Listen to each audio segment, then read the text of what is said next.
Hi guys, Luca from Sabre Airsoft here with another video. We have here a WE Tech P226, P229, not entirely sure. I've never seen one with a plate on it like this before, so we're going to have to do a bit of searching to figure that out. This isn't mine, this is a good friend of mine. He purchased this boneyard, so it is known to be broken. It is not cycling at all. I mean, you can manually cycle it, but when you fire it, it's just going to vent the gas. It came with 3 mags, which is the main reason he got it. So we'll just do a quick demonstration. There's one, as you can see, just vented. Oh, there we go. Same again. Last mag. So as you can see, it's not cycling at all. But what's important to know is it's coming out the front. That tells you that it's a problem with the nozzle. Well, let's delve into this and figure out what the problem is, and then go on a very long hunt in order to find parts. So, take the slide off of these. Any sort of P226 style pistol is all the same. This is what you need to action or actuate. Pull the slide back until the notch lines up here. Rotate, pull off. Simple as that. In this case, I know that the hammer group is quite good because I have actually already had a look at this. I did it on site as I was there for the car boot. So it was a car boot day down at Dragonfire Airsoft at the Outpost. And I did see this myself and wasn't particularly interested in it. Then Mike, the owner, who is the customer in this case, I am calling him out because I can. He decided to pick it up and asked me to fix it. Quite a lot of my kits, quite a lot of my work at the minute seems to come from Mike, so very much appreciate his custom.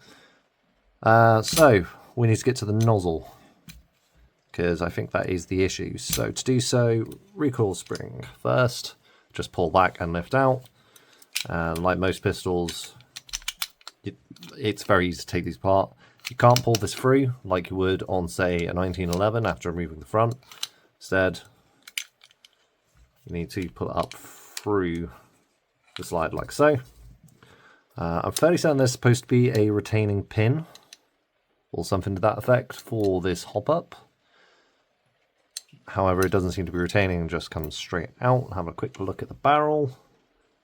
Dirty as all hell. What a shocker. Boneyard, you get what you pay for. Removing this nozzle, I believe, is one screw here, which looks to be a crosshead or Phillips head. So we'll get that out real quick.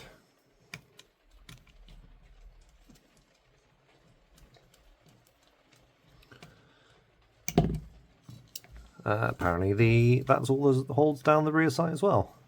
Interesting. Put that to one side.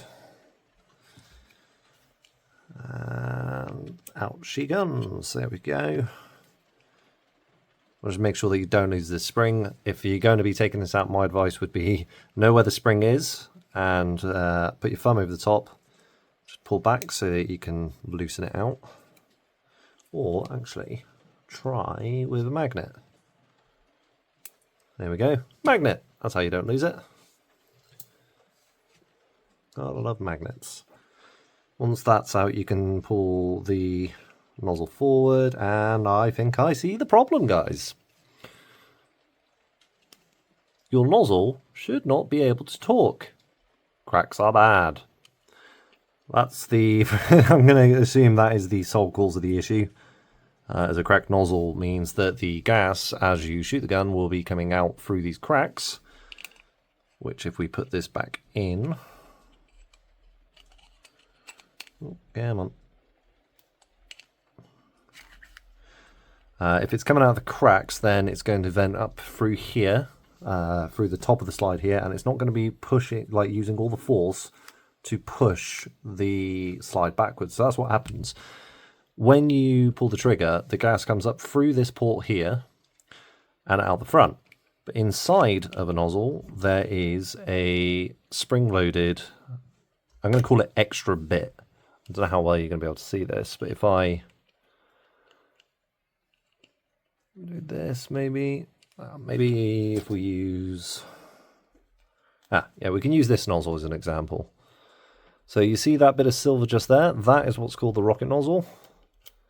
And as the gas goes into the gun, that is pushed forward. As that goes forward, it blocks off the nozzle that goes like this part here, stops gas coming out here and forces all the gas to come out the back. That then pushes the slide away from the nozzle, which should stay in the bucking so that at the halfway point of the cycle, it looks something like this. Then that will catch, usually because of the spring, the nozzle return spring here, and pull that out of the bucking, causing that to come back. And as that entire slide travels across, so if we just pull the trigger here, the hammer goes down first, like so, and then this lever here resets the knocker just in there. And you'll be able to hear it. So that little click then was the knocker arm, which pushes the valve coming back. That cuts off the gas, and then the slide slides forward. Very simple and straightforward. But as I say, in this case, it's a broken nozzle. So we're going to put this back together and go hunt down a nozzle if we can. However, as I say, I'm not entirely sure what model this is. So I'm going to have to... I think in this case I might take the nozzle in with me so I can do some comparisons online to make sure I get the right part. No, I'll take some reference photos and go from there. And by reference photos I mean I'll take them from this video by virtue of stills.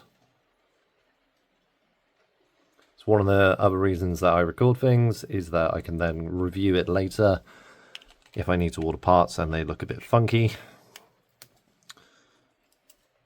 Now, I don't know if this was broken by the previous owner or it just broke naturally. It might have been that someone was a bit ham-fisted with it when taking it apart for maintenance, which can happen. That was a spring going.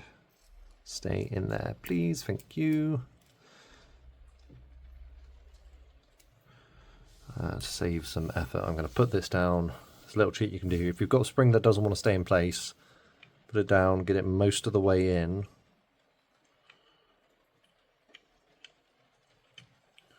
And then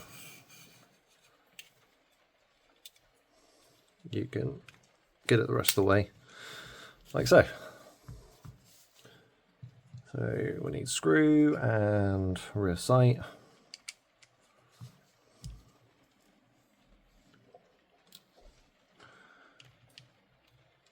It's a non-magnetic screw. Interesting. Most of the time when you pull these screws out, they're magnetic.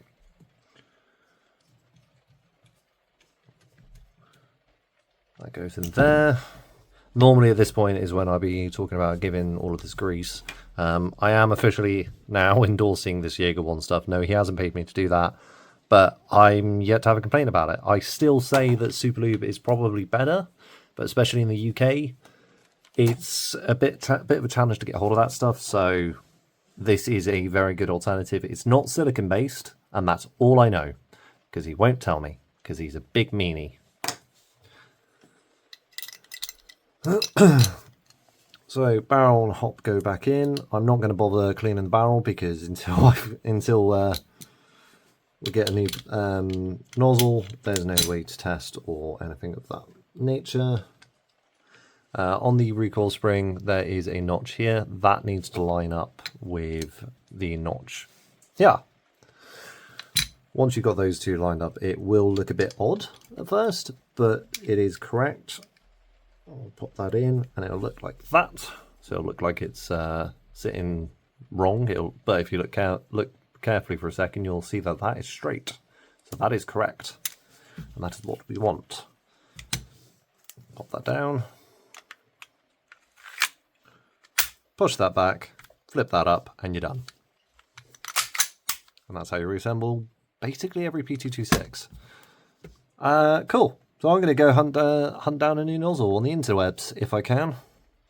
Until then, catch you on the next one.